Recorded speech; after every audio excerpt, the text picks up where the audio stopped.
Okay, students, so we are resuming our class on quality in the healthcare, and the slide, the last slide was the PDCA cycle or the Deming cycle. It is known as the William Deming, who was the management guru, and he was a American engineer by profession, who gave us this cycle. So this is for continuous quality improvement. You plan something, carry out the action, check for your achievement of the goals, and then further act on it. If there is any gap, act on it. So that is how it is. Now we go on to the next part of the lecture, that is regarding the national quality assurance standards given by the Ministry of Health and Family Welfare for the various public health facilities which are here in our country. And what they say, the stated objective of all these standards is affordable, equitable and quality health care. It should be affordable to the person who needs it. It should be equitably distributed without considerations of the age, sex, caste, creed, religion or domicile or his geographical location. Even if he is in a far-flung areas, we should be able to provide him the health care when he needs it. And the quality, yes, of course, we have been talking about quality since morning. So that is the quality health care we have to provide to our clientele or our customer. And then now I will take you to a next level of our journey, the national quality standards of the government of India, how they have come into existence. So just to tell you the evolution of the NQAS, certification and accreditation were being provided by the NABH, ISO, JCI and other institutions, and then there were standard models which have been developed by the IPHS, that is the Indian Public Health Services, the BIS, Bureau of Indian Standards, then other organizations and guidelines and protocols developed by various ministries and authorities. Then there is an assurance of the quality that is given by the family planning, RCH, departmental and kind of things. Then we have the improvement models which are known as the Lean, Six Sigma, Kaizen, 5S and other quality improvement models. So after having studied all these programs, the ministry, they evolved, they developed their own standards, and the recommendations were evidence based, sustainable, public health specific and low cost of implementation, because the NABH, which was already there in the say kind of a private sector, which was a precursor to the NQAS, there was no standard for the public health facilities. So the people just wanted the public health facilities also to be evaluated for the better quality services to be delivered to their clientele. So that is how it happened, and the government then decided to go ahead with the development of the national quality standards. So these public health facilities, which are we always know that government funds are always at scarcity, so we cannot spend money.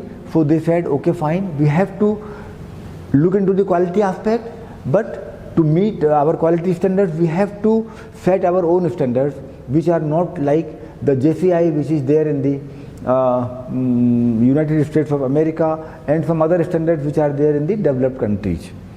So we have set our own standards, which means internal quality culture.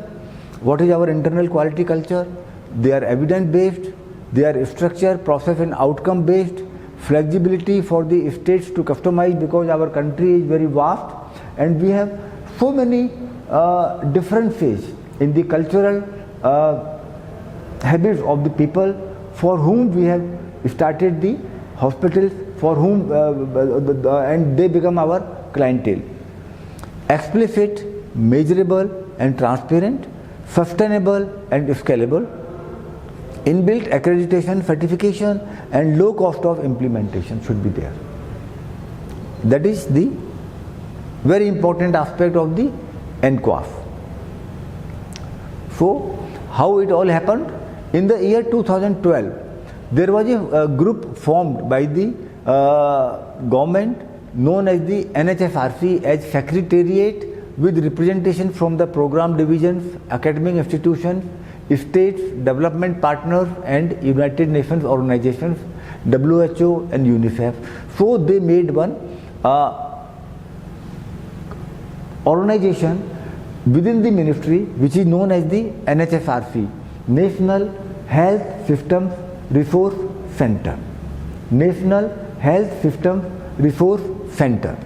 And then there was release of the operational guidelines for the quality assurance and national quality assurance standards in the year 2013. That was the first edition of the standards released. There was guidebook for the district hospitals, and we also launched the National Urban Health Mission. Then there was, in the next year, they have developed the priority area for the NHM, and then they released the quality standards and assessors guidebook for the public primary health center and the community health centers. And then in the year 2015, you should remember that Kayakalp was launched, and then the development of the quality assurance standards for the urban PHCs were developed and published. The Kayakalp scheme was a scheme which was specific for the public health facilities, and it was a theme-based booklet which was issued by the Ministry of Health and Family Welfare after the announcement of the Prime Minister on 2nd October 2014 about the Swachh Bharat Mission. So you should correlate this thing with the Swachh Bharat Mission and the Kayakalp, which came into existence in the year 2015. This is the book which was the first standards issued for the district hospital in the year 2013. It is still existing and it is under revision. It will be revised, and as and when it will be revised, we will come back to you. But this is the one book, and volume 1 and volume 2, and there are the few photographs where the different activities I am trying to share with you. Now, what are the different features, what are the key features of the NQAF, National Quality Assurance Standards, or the National Quality Assurance Program? So that now you must recapitulate. It is a unified organizational framework.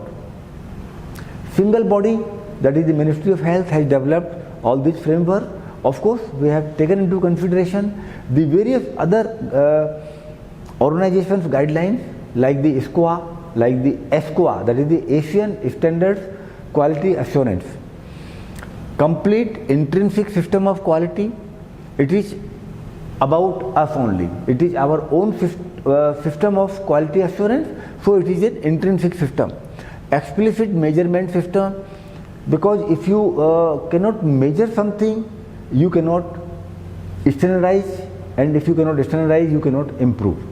So the measurement is very, very important. You cannot have a subjectivity in the assessment of the standards for any organization, for any hospital for that matter.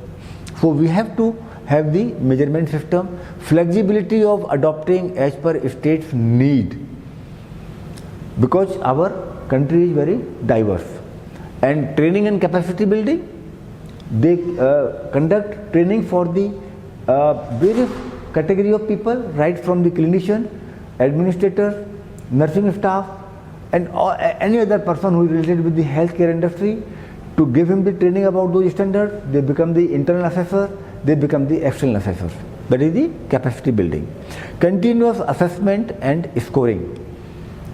It's a process which is not a one-time process. The process is about getting the marks about as per your performance level, and then giving you an opportunity to improve. Inbuilt quality improvement model, separate standards for the different level of the care facility, certification at state and national level to give you the recognition, to give you the some amount of incentive, because without incentive motivation may not come.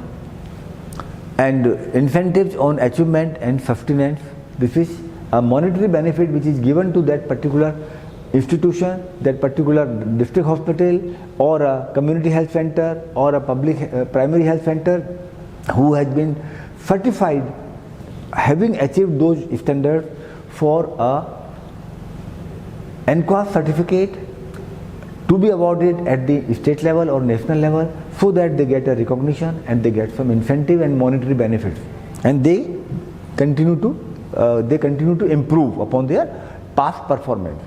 For the national quality assurance standards, they are at the national level, state level, district level and the facility level. There is a Central Quality Supervisory Committee.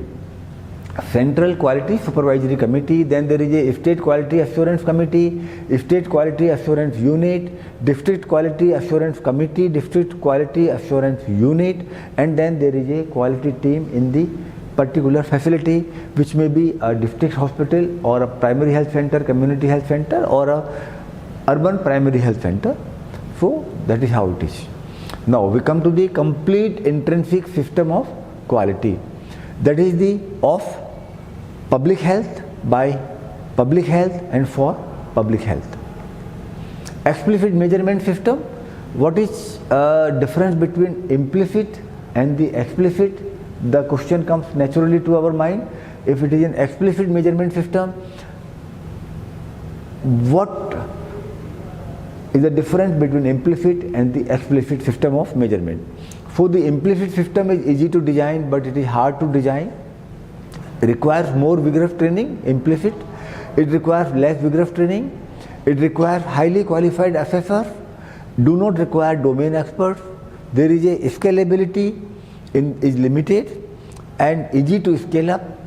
More subjective, it is more objective. Sorry, it is more objective. It needs interpretations. It needs it is self-explanatory. Less in volume, it is voluminous of course. Reference to the other guidelines and reference is limited. It is a quality parameter which is very useful for our own country and our own health facilities, public health facilities. So we have gone for the design part, which was difficult to achieve, but then we did it, and then the government has issued the standards which are which require less vigorous training, which do not require domain experts, which is easy to scale up, which is more objective, which is self-explanatory, which is of course voluminous, but then the references are limited. So we are happy with that. Now flexibility of the adopting as per state's need. Our country is country of unity in diversity. Training and capacity building. The training is provided at various levels, and we then have the create a large training team, a large number of people to understand the standards, implement the standards, assess the facility, define the gaps, and then go ahead with that. So there are different types of training workshops being conducted by the ministry at the state level and at the central level. The awareness workshop of 1 day, internal assessor training of 2 days or 3 days, then the service provider training for the 3 days, and then there is an external assessor training for 5 days which is conducted. Now, we are assessment, scoring and performance measurement. I will just cover this thing and then we will have a break. Reporting of the key performance indicators. There are key performance indicators which are there in the 4 different categories. That is, the one is the productivity, related to the productivity, one is related to the efficiency, one is related to the clinical quality, and the 4th one is the service quality. So these are the different parameters. We will study them in detail subsequently. Facility level quality improvement comes from the inbuilt quality improvement model, which means we are going for the Lean Six Sigma, we are going for the Kaizen quality improvement model and other quality improvement models. This is the Deming cycle, the plan, do, check, act cycle, and these are all the quality improvement tools. Certification at the state and the national level, separate standards for different levels of care facility, which gives us flexibility, and then there is an incentive on the achievement and sustenance, and so that it's not a one-time activity, it's a continuous process of quality improvement. That is to be understood. It's not a destination, it's a journey. So with that, I will now have a break and we will continue with the remaining part in the next class.